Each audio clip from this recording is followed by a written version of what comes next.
ಎಲ್ಲರಿಗೂ ನಮಸ್ಕಾರ. ಶ್ರೀ ಗುರುಸುಧೀಂದ್ರ ಕಾಲೇಜಿನ ಪತ್ರಿಕೋದ್ಯಮ ವಿದ್ಯಾರ್ಥಿಗಳು ಪ್ರಸ್ತುತಪಡಿಸ್ತಾ ಇರುವಂತಹ ವೆಬಿಸೋಡ್ ಕಾರ್ಯಕ್ರಮಕ್ಕೆ ಆತ್ಮೀಯವಾದ ಸ್ವಾಗತ.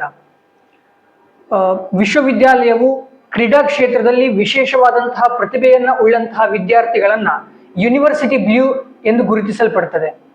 ಅಂತಹ ಕರಾಟೆ ಕ್ಷೇತ್ರದಲ್ಲಿ ಯೂನಿವರ್ಸಿಟಿ ಬ್ಲೂ ಆಗಿ ಹೊರಹೊಮ್ಮಿದಂತಹ ಪ್ರವೀಣ್ ಅವರಿವತ್ತು ನಮ್ಮೊಂದಿಗಿದ್ದಾರೆ. ಅವ್ರ ಜೊತೆ ಮಾತಾಡೋಣ ಬನ್ನಿ. ಪ್ರವೀಣ್ ಅವರೇ, ಮೊದಲನೇದಾಗಿ congratulations. Thank you. University blue ಎನ್ನುವ ಪದವನ್ನು ಕೇಳ್ತಾ ಇರ್ತವೆ. ಏನಿದು ಯೂನಿವರ್ಸಿಟಿ ಬ್ಲೂ ಅಂದ್ರೆ ಅಂತ ನಮಗೆ ತಿಳಿಸ್ಕೊಡ್ತೀರಾ? ನಮಸ್ತೆ, ನನ್ನ ಹೆಸರು ಪ್ರವೀಣ್ ಅಂತ. ನಾನು ಹೈಸ್ಕೂಲ್ ಇದೇ ಇನ್ಸ್ಟಿಟ್ಯೂಷನ್ ದಿ ನ್ಯೂ ಇಂಗ್ಲಿಷ್ ಸ್ಕೂಲಲ್ಲಿ ವ್ಯಾಸಂಗ ಮಾಡಿದ್ದೆ. ಹಾಗೆ PUC ಕೂಡ ಇಲ್ಲೇ ಮಾಡಿದ್ದೀನಿ. ಈಗ ಡಿಗ್ರಿಲಿ ಓದ್ತಿದ್ದೇನೆ. ಯೂನಿವರ್ಸಿಟಿ ಬ್ಲೂ ಅಂದರೆ ಈಗ PUCಲಿ ಎಲ್ಲರೂ ಸ್ಟೇಟ್, ನ್ಯಾಷನಲ್ ಗೋಲ್ಡ್ ಆಗಿರ್ತದೆ, ಸಿಲ್ವರ್ ಆಗಿರ್ತದೆ, ಹೌದಿಲ್ವಾ? ಹಾಗೆಯೇ ಈ ಯೂನಿವರ್ಸಿಟಿ ಅಂಡರಲ್ಲಿ ಒಂದು 120 to 150 ಪ್ಲಸ್ ಕಾಲೇಜ್ ಇರ್ತದೆ.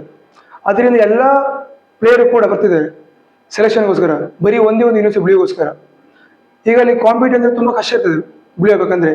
ಈಗ ಫಾರ್ ಎಕ್ಸಾಂಪಲ್ ಕಬಡ್ಡಿ ಅಂದರೆ ಅವ್ರಿಗೆ 7+4 ಬೇಕಾಗ್ತದೆ, ಟೋಟಲಿ 11 ಮೆಂಬರ್ಸ್ ಬೇಕಾಗ್ತದೆ.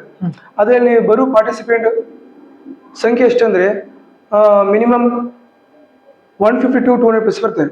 ಸೊ ಬರೀ ಅವ್ರಿಗೆ ಬೇಕಾಗಿದೆ ಎಷ್ಟು ಅಂದರೆ ಬರೀ 14ಗೋಸ್ಕರ, ಆ 14 ಜನಗೋಸ್ಕರ 150-120 ಜನ ಬರ್ತಾರೆ ಸೆಲೆಕ್ಷನ್ಗೋಸ್ಕರ. ಸೊ ಅವ್ರ ಸೆಲೆಕ್ಷನ್ ಪ್ರೊಸೆಸ್ ತುಂಬ ಕಷ್ಟ ಇರ್ತದೆ ಅಲ್ಲಿ. ಅಂದರೆ ಈಗ ಸ್ಟಾರ್ಟಿಂಗಲ್ಲಿ ಮಾಡ್ತಾ ಮಾಡ್ತಾ ಅಲ್ಲಿ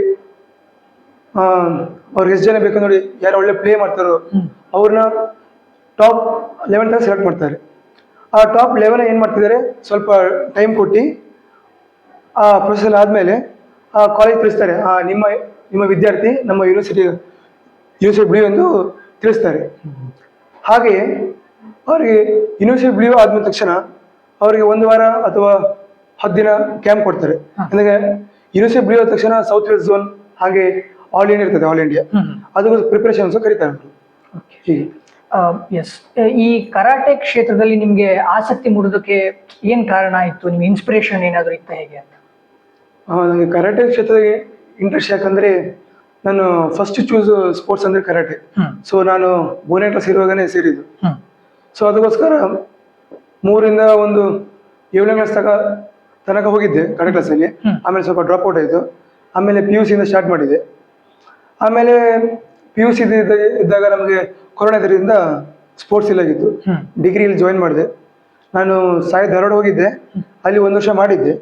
ಹಾಗೆ ನೆಕ್ಸ್ಟು ಇಲ್ಲಿ ಮನೆ ಹತ್ರ ಇರೋದು ನೋಡೋದು. ನಮ್ಮ ಮನೆ ಇರೋದು ಇಲ್ಲಿ ಭಟ್ಕಳದಲ್ಲಿ.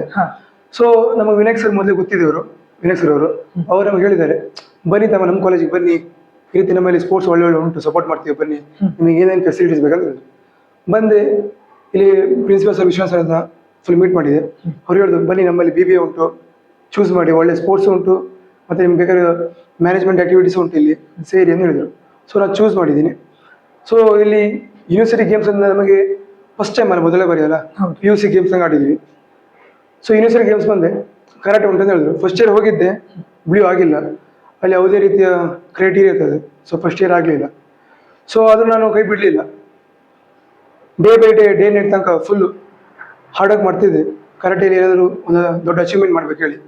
ಹಾಗೆ ಲಾಸ್ಟ್ ಇಯರಲ್ಲಿ ನ್ಯಾಷನಲಿ ಗೋಲ್ಡ್ ಆಗಿದ್ದೆ, ಸೌತ್ ವೆಸ್ಟ್ ಝೋನ್ಗಳು ಹೋಗಿದ್ದೆ.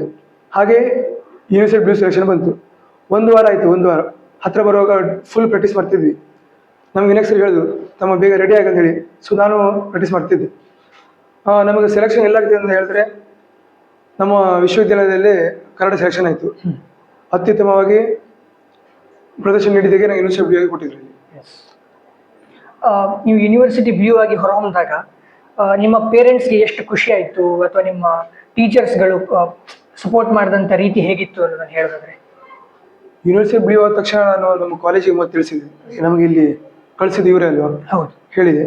ಆಮೇಲೆ ನಮ್ಮ ತಾಯಿಗೆ ಹೇಳಿದೆ, ತುಂಬ ಖುಷಿ ಪಟ್ಟರು. ಅವ್ರಿಗೆ ಇದ್ರ ಬಗ್ಗೆ ಗೊತ್ತಿಲ್ಲ, ಅದು ಹೇಳಿದೆ, ಈ ರೀತಿ ಅಮ್ಮ, ಈ ರೀತಿ ನಾನು ಯೂನಿವರ್ಸಿಟಿ ಬ್ಲೂ ಆಗಿದೆ ಫಸ್ಟ್ ಟೈಮ್ ಇಲ್ಲಿ ಹೇಳಿದೆ. ಅವ್ರು ತುಂಬ ಖುಷಿ ಆಯ್ತು ಅವ್ರಿಗೆ. ಕೊನೆಯದಾಗಿ, ಮುಂದೆ ಯೂನಿವರ್ಸಿಟಿ ಬ್ಲೂ ಆಗಬೇಕು ಅಂತ ಅನ್ಕೊಂಡಿರುವಂಥ ಜೂನಿಯರ್ಸ್ಗಳಿಗೆ ಏನು ಹೇಳೋದಕ್ಕೆ ಇಷ್ಟಪಡ್ತೀರಿ? ಯಾವ ರೀತಿಯ ಪ್ರಿಪ್ರೇಷನ್ ಅಗತ್ಯ ಅಂತ ನಿಮ್ಗೆ ಅನ್ಸುತ್ತೆ?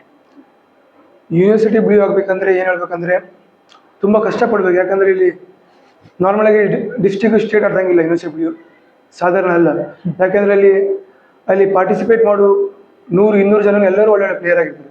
ಆ ಒಳ್ಳೊಳ್ಳೆ ಪ್ಲೇಯರಲ್ಲಿ ನಿಮಗೆ ಅವ್ರಿಗೆ ಎಷ್ಟು ಜನ ಬೇಕು, 10 ಜನ ಅಥವಾ 5 ಜನ, 1 ಜನ ಬೇಕಾದರೂ ಕೂಡ ಅವ್ರಿಗೆಲ್ಲರಿಗೂ ಪಾರ್ಟಿಸಿಪೇಟ್ ಮಾಡಿ ಕಾಂಪಿಟೇಟ್ ಮಾಡ್ತಾರೆ. ಸೊ ನೀವು ಏನು ಮಾಡಬೇಕಂದ್ರೆ ಡೇ ನೈಟ್ ಪ್ರಾಕ್ಟೀಸ್ ಮಾಡಲೇಬೇಕಾಗ್ತದೆ. ಸುಮ್ಮನೆ ಹೋಗಿ ಒಂದಿನ ನಾಳೆ ಮ್ಯಾಚ್ ಇದ್ರೆ ಇವತ್ತು ಪ್ರಾಕ್ಟೀಸ್ ಮಾಡಿದ್ರೆ ಈ ಬ್ಲೂ ಸಿಗೋದಿಲ್ಲ. ಈಗ ನಾನು ಕೂಡ ಬ್ಲೂ ಆದ ತಕ್ಷಣ ಸೌತ್ ವೆಸ್ಟ್ ಝೋನ್ ಹೋಗಿದ್ವಿ.